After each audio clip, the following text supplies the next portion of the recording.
اب آخر میں صحیح احادیث کا مجموعہ 8 مجموعے کون سے اتھینٹک ہیں وہ بیان کرنے سے پہلے 2 حدیثیں سن لیں. صحیح بخاری اور مسلم کی متفق علیہ حدیث ہے, سب سے بہتر زمانہ میرا, پھر ان کا جو مجھے دیکھیں گے, جو ان کا, پھر ان کا جو ان کو دیکھے, پھر ان کا جو ان کو دیکھے, صحابہ تابعین تبع تابعین. یہ 3 قرن آپ صلی اللہ علیہ وسلم نے 3 زمانے فرمائے بہتر ہیں, اور فرمایا اس کے بعد جھوٹے لوگ پیدا ہوں گے, امانت میں خیانت کرنے والے لوگ ہوں گے, جھوٹی گواہیاں دینے والے, یہ تینوں عیب بعد کے لوگوں میں ہوں گے. اور پھر صحیح بخاری اور مسلم کی متفق علیہ حدیث ہے, آج جو شخص اس روئے زمین پہ زندہ ہے 100 سال نہیں گزریں گے کہ اس پر قیامت قائم ہو جائے گی, یعنی اس کی موت آ جائے گی. اور صحیح مسلم میں الفاظ ہیں سیدنا ابن عمر کے کہ نبی صلی اللہ علیہ وسلم نے ہمیں یہ پیشن گوئی اصل میں فرمائی تھی اسی حدیث کے ساتھ کہ 100 سال کے اندر صحابہ اکرام کا قرن ختم ہو جائے گا, قرن زمانہ پیریڈ. تو پہلے 100 سال میں صحابہ اکرام کا قرن ختم ہو گیا, اگلے 100 سال میں تابعین, اس سے اگلے 100 سال میں تبع تابعین. تو پہلے 300 سال کے جو قرن ہیں قرون اولا 3 قرن, یہ بہترین زمانہ ہے. اور الحمدللہ ہماری خوش قسمتی ہے کہ حدیث کی ساری اتھینٹک کتابیں پہلے 300 سال میں لکھی گئی ہیں. نبی صلی اللہ علیہ وسلم کی وفات ہوئی 11 ہجری میں, 11 میں 300 جمع کریں, 311 کے اندر اندر سارے محدثین فوت ہو گئے جنہوں نے حدیث کی کتابیں لکھی, زندہ نہیں تھے, اس سے پہلے ہی فوت ہو گئے. آخری صحابی فوت ہوئے ابو طفیل عامر بن واصلہ رضی اللہ تعالیٰ عنہ, المتوفی 110 ہجری. وہ 100 سال کے بعد صحابی فوت ہوئے. پہلے 100 سال میں صحابہ کا قرن ختم, اگلے 100 سال میں تابعین, اس سے اگلے 100 سال میں تبع تابعین. یہ ہے 3 قرون اولا کے ادوار. اب وہ احادیث کی کتابیں, تو وہ 8 کتابوں کا تعارف آپ سن لیں. اب میں تمام کتابوں کے نام, ان کے مصنفین کے نام, ان کے سن وفات, تینوں چیزیں بتاؤں گا تاکہ پتہ چل جائے کہ 311 ہجری کے اندر اندر سارے لوگ فوت ہو گئے تھے. یہ مبارک دور میں 8 کتابیں لکھی گئی ہیں. پہلی کتاب صحیح بخاری, امام ابو عبداللہ محمد بن اسماعیل بخاری رحمۃ اللہ علیہ, المتوفی 256 ہجری, 7397 احادیث کا مجموعہ صحیح بخاری شریف جمع فرمایا. دوسرے نمبر پر صحیح مسلم, امام ابو الحسین مسلم بن حجاج قشیری رحمۃ اللہ علیہ, المتوفی 261 ہجری, 7563 احادیث کا مجموعہ صحیح مسلم شریف جمع فرمایا. اور بخاری اور مسلم ہی صحیحین ہیں, باقی جتنی کتابیں ہیں ان میں 80% احادیث صحیح ہیں, 20% ضعیف بھی ہیں, لیکن اس میں تمام احادیث صحیح ہیں, اقوال اس میں بھی ضعیف ہیں, احادیث ساری صحیح ہیں.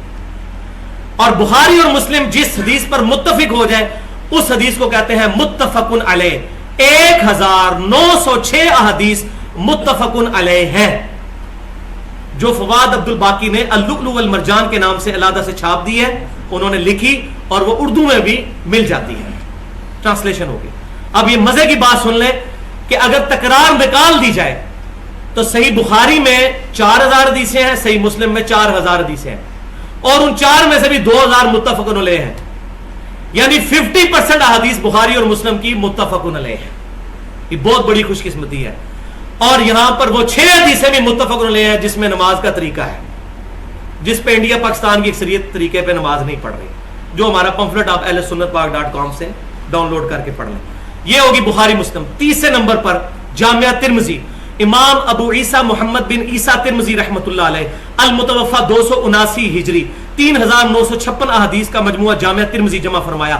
چوتھے نمبر پر سنن ابی داؤد, امام ابو داؤد سلمان بن اشعث رحمۃ اللہ علیہ, المتوفی 274 ہجری, 275 ہجری, 5274 احادیث کا مجموعہ سنن ابی داؤد جمع فرمایا.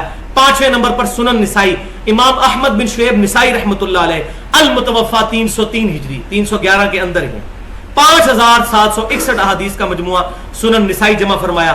چھٹے نمبر پر سنن ابن ماجہ, امام محمد بن یزید ابن ماجہ رحمۃ اللہ علیہ, 4341 احادیث کا مجموعہ سنن ابن ماجہ جمع فرمایا. یہ ہے کتب ستہ, سیاہ ستہ نہیں کہنا چاہیے, صحیحین ہے بخاری مسلم, کتب ستہ. یہ ہے سنن اربع 4, کیونکہ ان میں ساری حدیثیں صحیح نہیں ہیں, 80% صحیح ہیں, 20% ضعیف ہیں. اور آخری 2 کتابیں ہیں الموطا امام مالک, حدیث کی پہلی کتاب جو باقاعدہ طور پر اسٹیبلش ہوئی, امام مالک بن انس رحمۃ اللہ علیہ المتوفا 179 ہجری 1720 احادیث اور روایات کا مجموعہ الموطا امام مالک جمع فرمایا، اور 8ویں حدیث کی سب سے بڑی کتاب مسند امام احمد بن حنبل رحمۃ اللہ علیہ المتوفا 241 ہجری 27,647 احادیث کا مجموعہ مسند امام احمد جمع فرمایا۔ یہ ہیں 8 صحیح احادیث کی کتابیں جو اتھینٹک ترین ہیں، اور ان میں بھی بخاری اور مسلم ٹاپ آف دا لسٹ ہیں۔ کہنے لئے حدیث دیاں بڑیاں کتابیں ہیں، بھائی پہلے بخاری مسلم تو پڑھ لو نا، باقی چیزیں تو میں کہتا ہوں یہ 3 کتابیں جو ہیں مسلمانوں کا ٹچ سٹون ہے، کسوٹی ہیں، قرآن پاک کے بعد صحیح بخاری اور صحیح مسلم۔ ایز فار ایز عقائد آر کنسرنڈ، قرآن پاک از اے پرفیکٹ بک، یہ کوئی حدیث کی محتاج نہیں ہے۔ اور ہمارے جو باقی معاملات ہیں، اخلاقیات ہیں، اعمال ہیں، ان کی ڈیٹیل صحیح بخاری اور صحیح مسلم